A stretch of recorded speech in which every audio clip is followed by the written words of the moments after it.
Ciao Teroni, come va? Mi ricordo di voi. Arrivavate col treno, con la macchina piena di valigie di cartone. Scendevate a Padova, ma dopo vi disperdevate qua nei paesini. Vi piazzavate davanti al municipio a urlare "Vogliamo la cassa!" Altro che 35 euro del casso. A casa.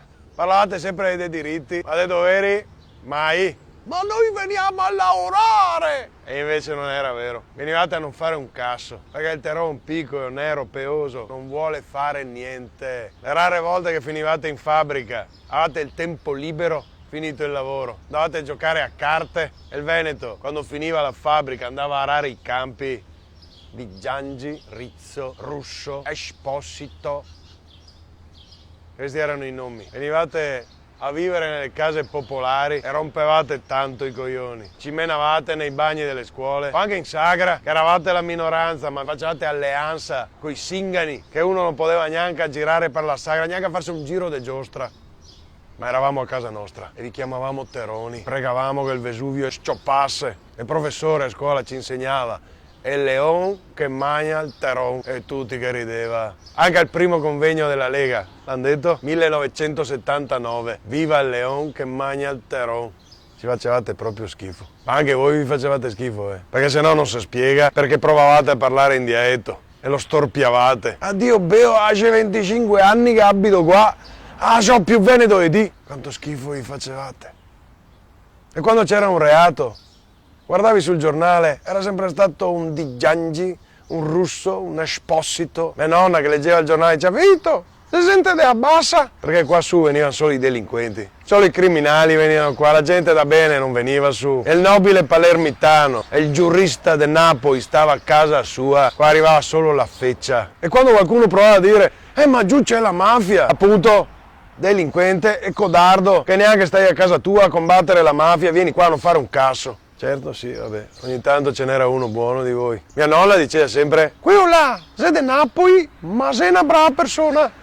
Ci facevate schifo, ma uno o due di voi potevano andare bene. Come coso là, il negro che è stato eletto in Senato con la Lega. Però ci facevate tanto schifo.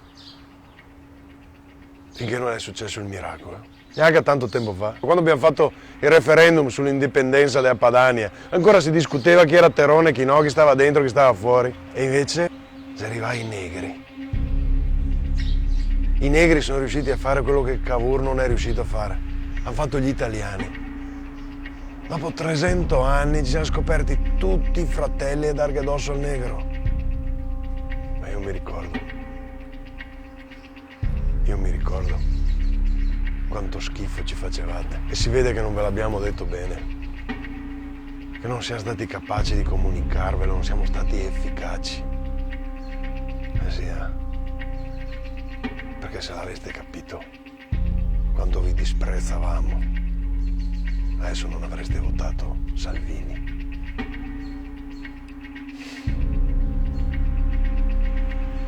Non avreste neanche coraggio di nominarlo il ministro dell'interno. E invece, Teroni, ma che cazzo di problemi che avevo? Vorreste vergognarvi? Anche noi dovremmo vergognarci, aver pensato delle robe così sporche. Vabbè, contenti voi. Ha solo un pensiero.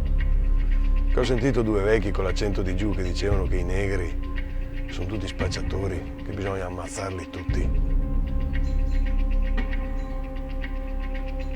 Che delusione.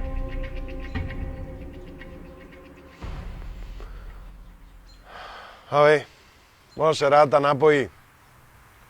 Stata ma buono.